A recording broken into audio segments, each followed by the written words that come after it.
was mache ich für heute? Natürlich Abfahrtkontrolle. Hier haben wir eine Chassis stehen. Ich schaue mir mal einfach mal an, wie der Reifenprofil aussieht und Radmutter. So, wie sehen die Reifen aus? Ja, der Reifen ist sehr gut. Also beide sind prima. Ja, schauen wir mal einfach die Radmutter an. Also hier ist es alles gut.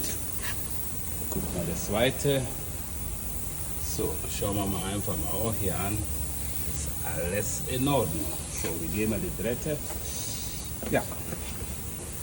Ja, Leute, schauen wir mal einfach mal an. Ja. Schauen wir mal einfach den Rohrsteller an. Ja, wenn wir sowas sehen, heißt das alles nicht in Ordnung. Also Radmutter ist auf jeden Fall hier locker. So, unternehmen wir einfach den Radmutter nach.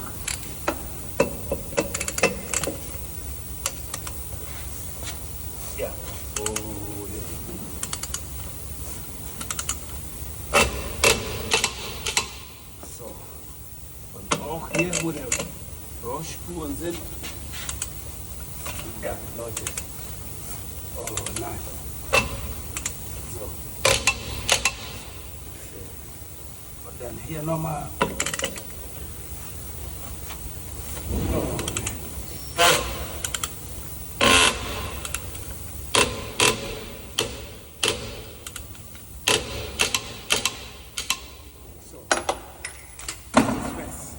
Ja, so Leute, so genau sieht es aus. Ich habe was vergessen.